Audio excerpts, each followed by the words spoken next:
Remember dairy farmer Alan Smith, written off as dead by his doctors. His family insisted on intravenous vitamin C, and Alan survived. Well, after that story last month, there was a clamour throughout the country. Families of swine flu victims demanded the same treatment. As Melanie Reid reports, they want to know, why can't we try it? I'm not saying go out there and grab the vitamin C and everything's going to be okay, because we don't know that. I don't know that. We never got the chance. While 57-year-old Bob Goodwin was on life support battling swine flu, his son James was battling the hospital, trying to get intravenous vitamin C administered to his dad. I still believe that my father didn't die. There was something else happened. He never died. He just didn't get given the chance to live. Like many New Zealanders, James Goodwin watched last month's 60 Minutes story, Living Proof. It was about King Country farmer Alan Smith, who back in 2009 was all but dead with swine flu. Auckland Hospital wanted to turn his life support off. The group is in unanimous agreement that Mr. Smith should be removed from ECMO and be allowed to die. Continuing is only prolonging his inevitable death. My brother just stepped in and he said, no, you haven't tried everything. You've got to try vitamin C intravenously, high doses. The family had to fight the doctors. I says, what have you got to lose, mate? You give me one good reason what you guys have got to lose by trying it. But once the hospital agreed, Alan started coming right. And today, well, he says he's proof that it works. In a nutshell, I wouldn't have survived if I hadn't had the vitamin C. Well, he's the rock in our family. Since that story, people like James Goodwin clung to the hope that high-dose vitamin C could save their loved ones. I feel robbed of at least having a chance at letting them have a fight. James' father Bob was in North Shore Hospital, critical on life support with swine flu, complicated by an underlying autoimmune disease. You knew your dad was dying? Had no hope, yeah. They'd told you that? Yep, they told us that. You wanted high-dose intravenous vitamin C? Yep, I did. And they didn't want to give it because, A, they didn't know enough about it, but then they still said it will be detrimental to his kidneys and cause kidney failure. By this stage, his kidneys had already failed and was on dialysis. I had a number of a vitamin C specialist for them to contact. Nobody bothered to ring them. This went on for days. Another one that gets me is they came, this is the night before Dad died, came to us to have a meeting with Mum and told us it was time to turn the machines off, let Dad go. So my argument was, so I have the power, I said I can pull the tube out of Dad, he's nodding at me, pull the tube out of Dad and kill him, I have that right. He said yes. I said, why don't I have the right to try and give him something else? Because you guys don't know about it. Meaning intravenous high-dose vitamin C? Meaning the vitamin C. They did finally give him the proper dosage, I think 6 a.m. in the morning that he died, but it was all just too late. We just wanted the right to try it. Like, they've told us he's going to die, they can't do any more. Why can't we try? The same question was being asked by another family who had a loved one in Auckland's ICU. The 36-year-old had been in a coma and on the life-saving ECMO machine for nearly a month before he died last week. The family made repeated attempts, even involved lawyers, trying to get the hospital to administer high-dose vitamin C, but the hospital was adamant. Vitamin C has never been shown to have benefit in the treatment of any sort of influenza, including H1N1. There will be no circumstances in which will be given high-dose intravenous vitamin C.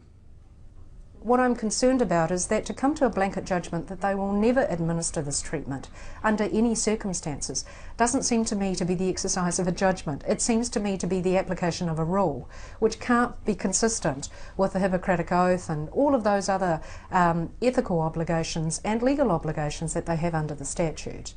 Public law expert May Chen has been advising and acting for families who have hit a brick wall with the hospitals. The reality is that high-dose intravenous vitamin C has been administered for the last 10 years by professionals, and it's been found to be efficacious. I mean, the difficulty here, Melanie, is that we're not talking about ground-up gorsebush, we're not talking about leeches or being cut or witchcraft. I mean, we're actually talking about a treatment that has quite a long pedigree to it.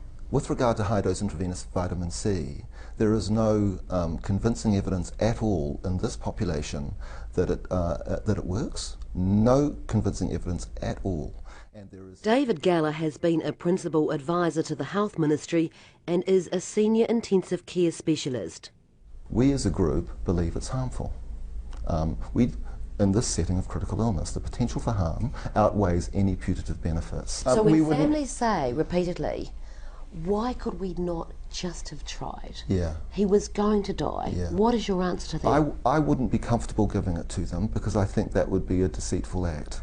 You know, we're not in the business of actually raising false hopes.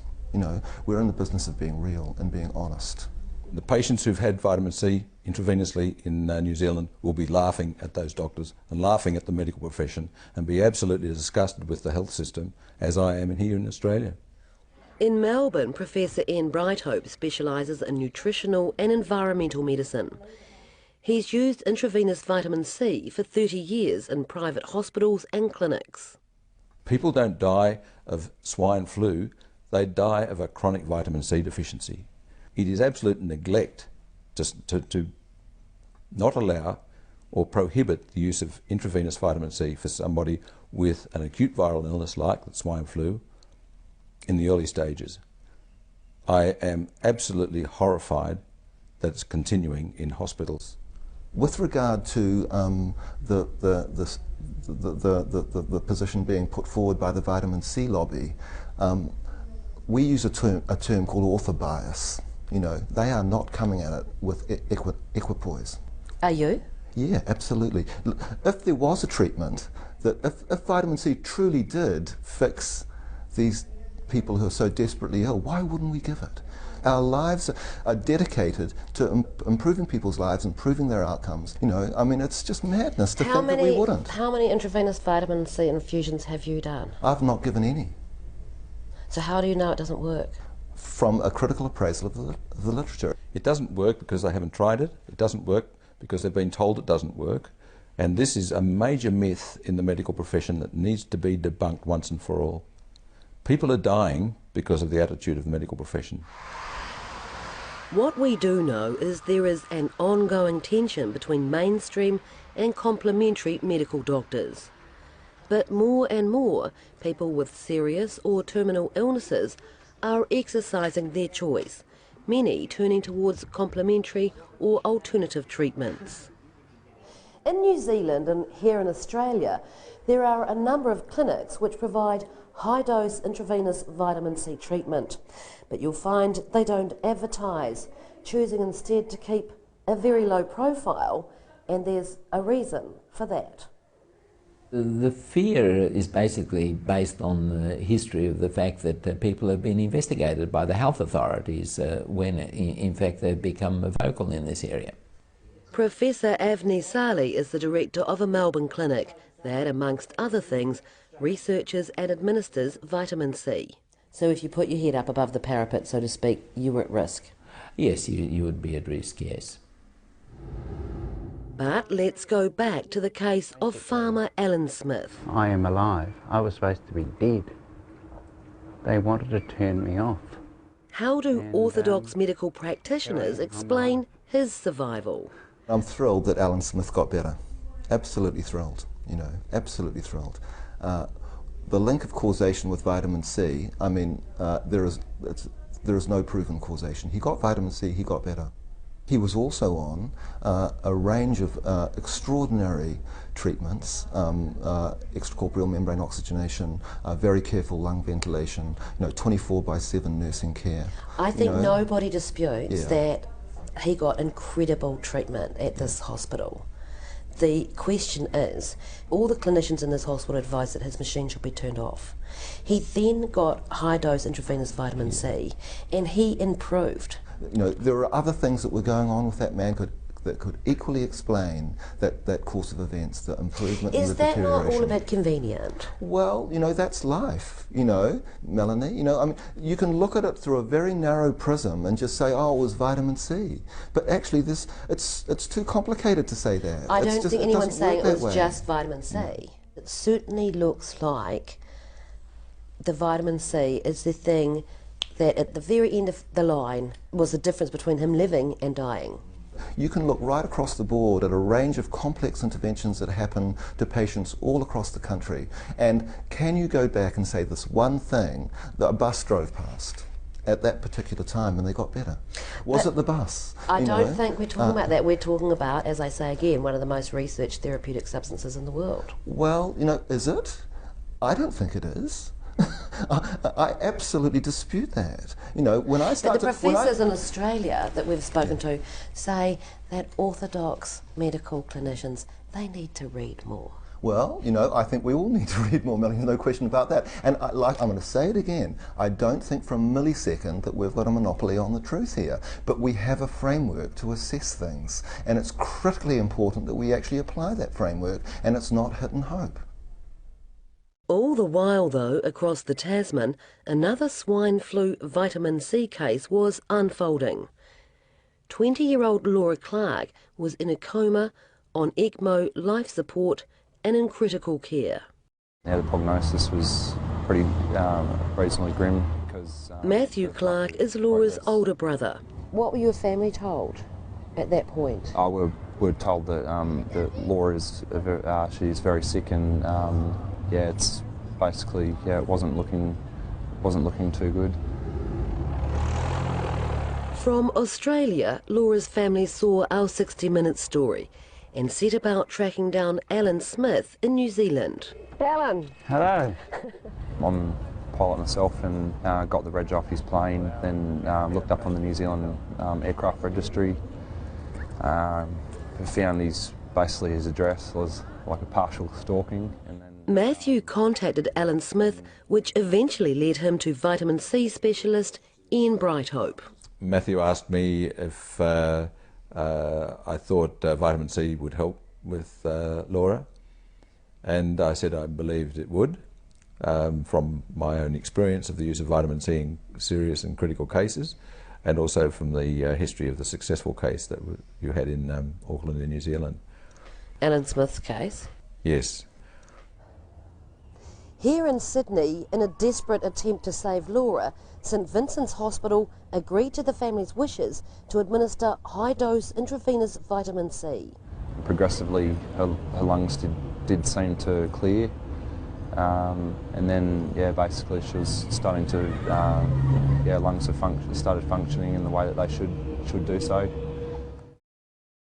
As in the Alan Smith case, Laura's lungs recovered to the point that she was taken off the life-supporting ECMO machine. We basically thought that was the jackpot. We were really excited because of the news. There was sort of just, but we're also trying to be careful that it wasn't just a coincidence, but it did sort of seem that the vitamin C was working. Laura's treatment was being determined by the hospital in consultation with the family. Despite Ian Brighthope warning against it, the hospital took Laura off the vitamin C. There was a few complications, and and part of the agreement in the beginning was that if Laura had been any harm, then we were to basically cease the treatment, being unconventional, and Unfortunately, Laura passed away last Saturday. While it is yet to be fully determined, it appears complications led to a severe infection. It's been a really hard sort of last four weeks, ever since she's been admitted into the hospital. But we feel that we have exhausted all avenues.